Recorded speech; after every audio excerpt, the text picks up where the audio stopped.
Hello and welcome back to another English lesson. If this is your first time here, my name is Brent. I have been an English teacher in the United States for over 20 years. Watching the news in English is a great way to improve your English. Unfortunately, they often use really tricky vocabulary, those pesky English phrasal verbs, and of course, they will use those English idioms. But don't worry. Today, we will watch a news clip together, and then I will come back and teach all of those difficult terms. This news clip is about an army soldier renting a Tesla Cybertruck and going to a hotel owned by President-elect Trump and doing some really bad things. Luckily, nobody was hurt except for the soldier. But in today's English lesson, we will talk about Sin City, shedding light, highly decorated. We'll talk about what a wake-up call is. We'll discuss what somebody is if they are terminally ill. And of course, we will talk English phrasal verbs like burned out. We'll talk about what it means if somebody is elite. Maybe somebody is using an alias. We will talk about that too. How about this verb? Do you know scouring? Scouring? Not easy to say, scouring. And how about this very advanced term? Allegations of infidelity. So let's watch the news clip and then I will come back and teach some English. It was an explosion that rocked Sin City on New Year's Day. Now, newly released images and details emerging from authorities, shedding light on why a highly decorated Green Beret blew up a rented Cybertruck and took his own life in front of the Trump Hotel in Las Vegas. The first term I thought might be difficult is Sin City. For each of these terms, I will have a picture. I will have the official definition and I will use it in a sentence, sometimes two sentences. Sin City is a nickname for Las Vegas, known for its entertainment and nightlife. Many tourists visit Sin City to enjoy the casinos and shows. I have never been to the city of Las Vegas, but it is located in the state of Nevada. Maybe I will make an English lesson from Las Vegas one day. Shedding light. That means making something clearer or easier to understand. I hope right now I am shedding light on the English language. I hope your English improves after watching this lesson. The teacher's explanation shed light on the difficult topic. It was an explosion that rocked Sin City on New Year's Day. Now, newly released images and details emerging from authorities, shedding light on why a highly decorated Green Beret blew up a rented Cybertruck and took his own life in front of the Trump Hotel in Las Vegas. Okay, so Matthew Livelsberger, I believe that's how you say his name. He was a highly decorated soldier. Let's talk about what that means. Having received many awards or honors, especially in the military. The man involved was a highly decorated Green Beret. If you don't know what a Green Beret is, don't worry, that is the next term we will talk about. I asked AI to create a highly decorated American soldier. Look at all the medals on that soldier's chest. He is definitely highly decorated. Green Beret is next. Let's talk about what a Green Beret is. Well, maybe first we should look at the picture.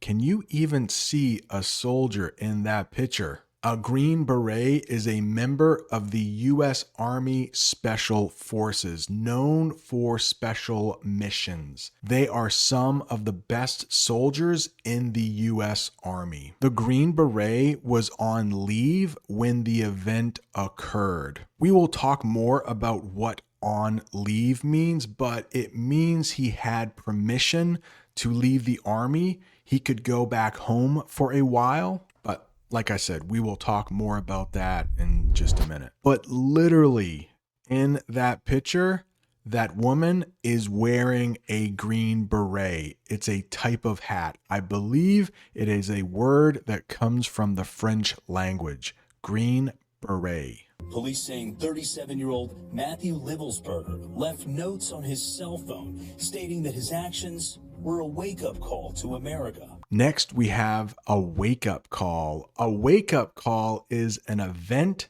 that warns people to a problem or danger. How about this? I hope this never happens to you. Getting an F on his English paper was a wake-up call to study harder. Maybe somebody you know has a heart attack. That might be a wake-up call to start exercising more or start eating better. Police saying 37-year-old Matthew Livelsberger left notes on his cell phone stating that his actions were a wake-up call to America. In there, you can read a couple of the excerpts. We are the United States of America, the best country, people to ever exist. But right now, we are terminally ill and headed towards collapse. Excerpt or excerpts. I use this word in my classroom all the time.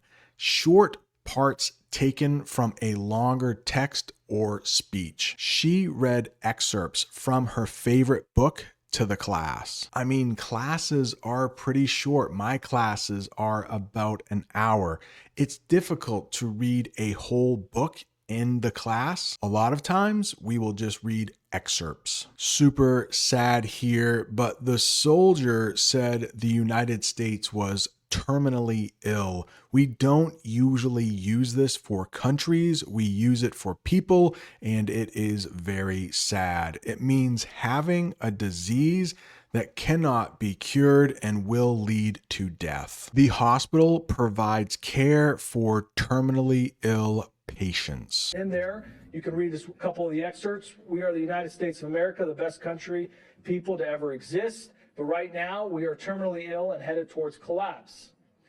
This was not a terrorist attack. It was a wake-up call. Americans only pay attention to spectacles and violence. What better way to get my point across than a stunt with fireworks and explosives? I'm not going to lie. These next two can be pretty difficult. A spectacle and a stunt. They are almost the same, and spectacles can also be something different. So let's take a look at the official definition.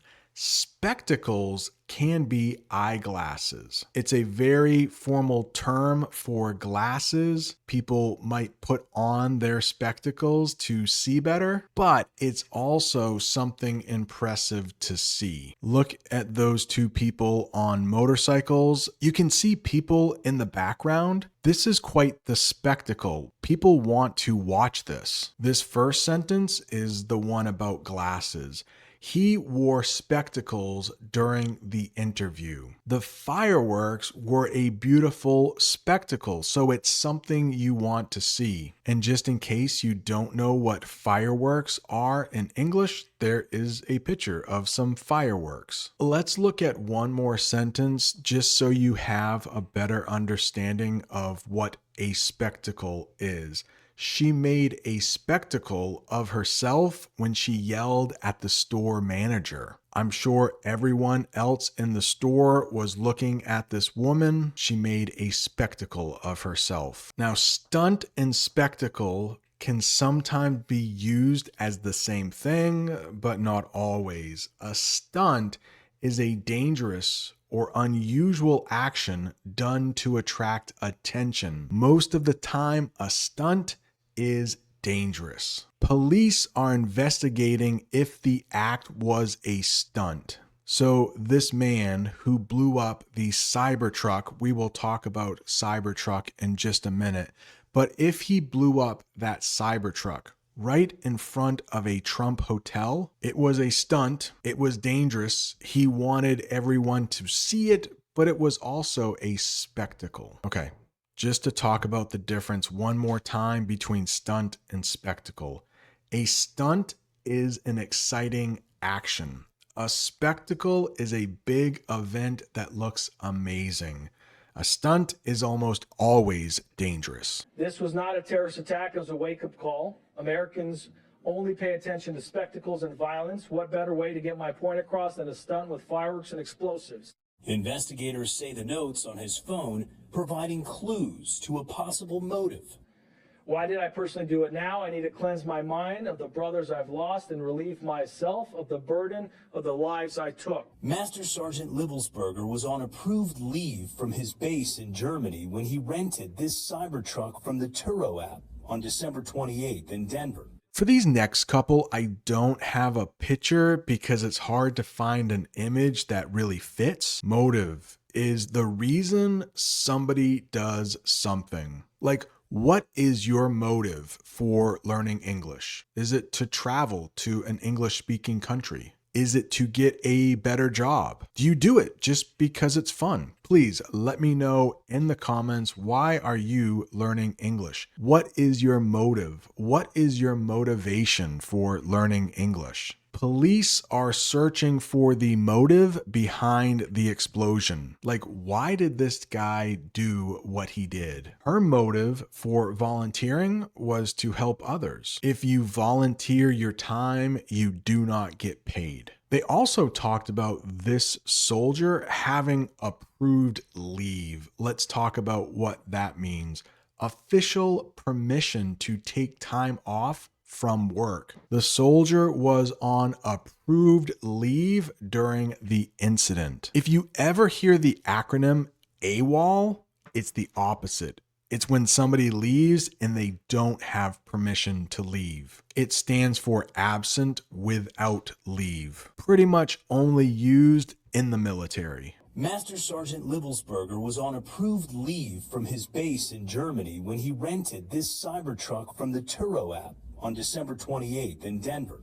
Investigators tracing his movements from Colorado to New Mexico to Arizona through Tesla charging stations, releasing these new images showing him at a Tesla charging station in Kingman, Arizona. Tesla did provide and helped our team be able to recover the thumb drive that records other types of data to include video by the Tesla. I have a picture for this one. Thumb drive. A thumb drive is a small device to store and transfer computer files. And that looks like a picture of an old thumb drive. Investigators found a thumb drive with important information. And also parking the cybertruck in Las Vegas. You're going to see some descriptive clothing that matches some of the other video that we've recovered along the route.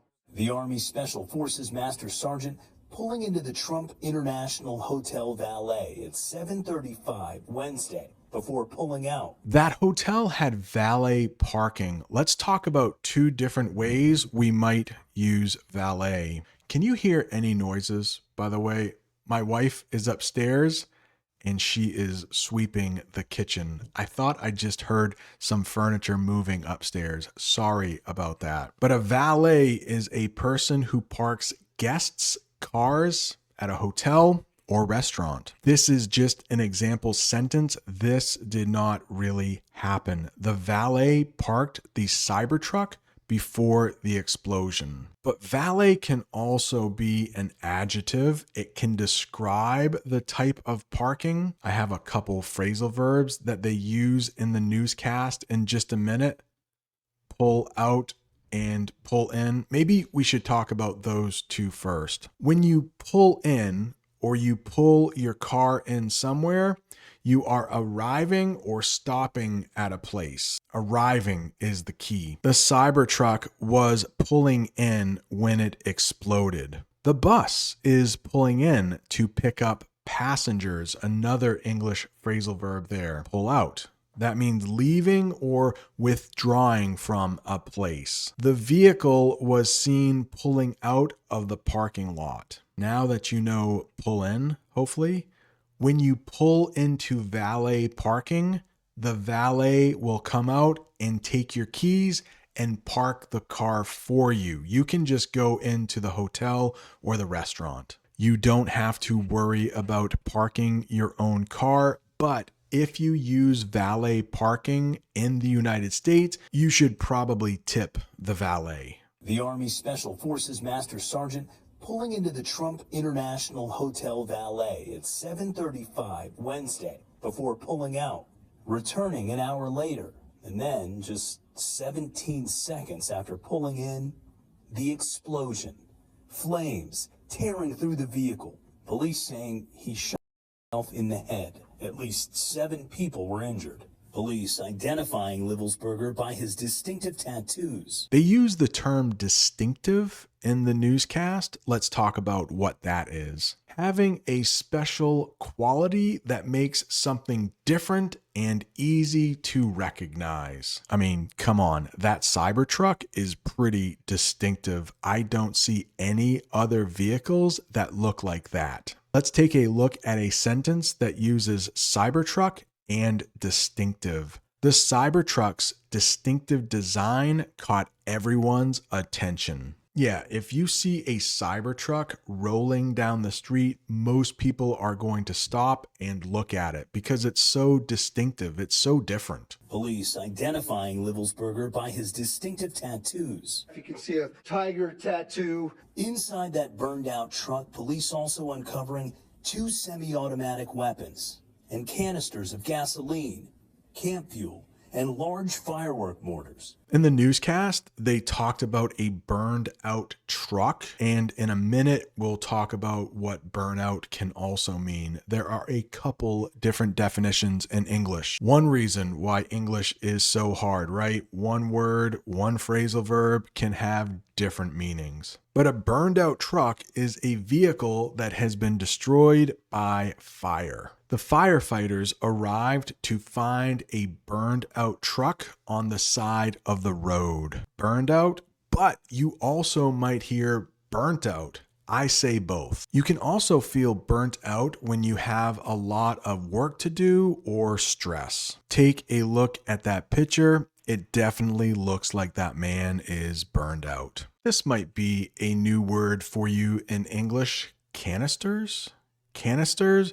Small metal or plastic containers used to hold things. In that picture right there, it looks like there is a canister for tea and a canister for sugar. She stored coffee beans in small canisters to keep them fresh. You could also have a gas canister. That person is using a gas canister to fill up their car. Maybe they ran out of gas on the side of the road. They were not able to make it to a gas pump. Take a look at that picture. Those are mortars, small bombs that are fired from a tube or the tube itself, used in warfare and sometimes used in fireworks. Like that man stuffed a lot of fireworks or mortars in the back of his truck. That is what caused it to explode. That, and I think also canisters of gasoline. Authorities suspect the mortars found in the truck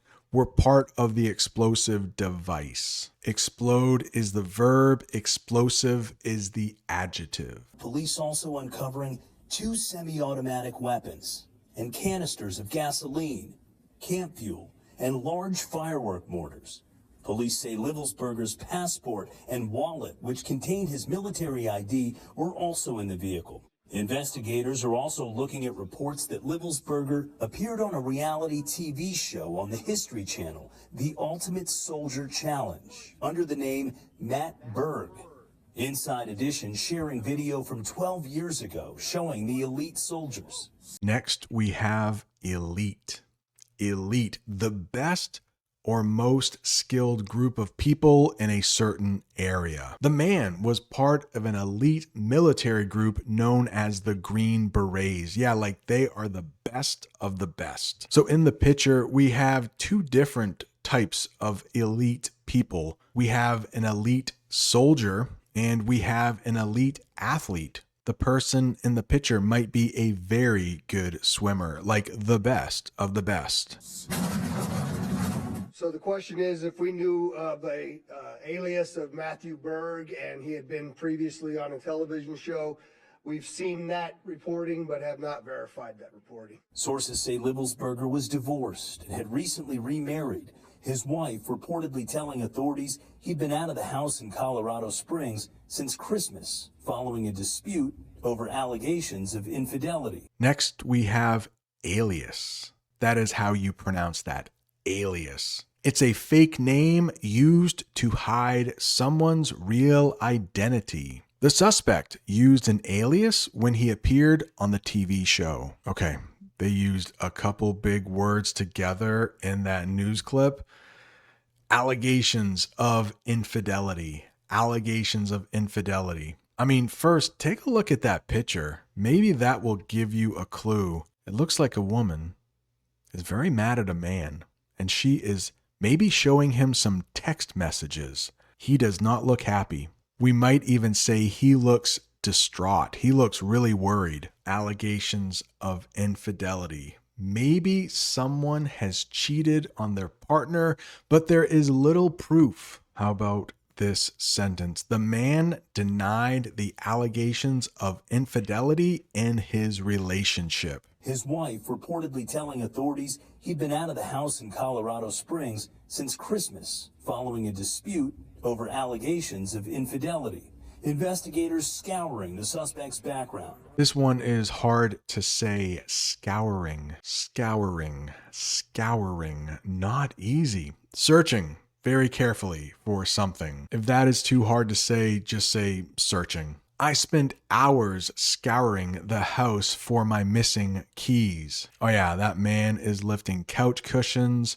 He has no idea where his keys are. That's it. Congratulations, you made it to the end of a very difficult English lesson. I hope the noises above were not too distracting. Hopefully this little microphone did its job. If you're looking for more English lessons, right down there is an entire playlist I did about President-elect Trump. Thanks so much for watching. See you next time.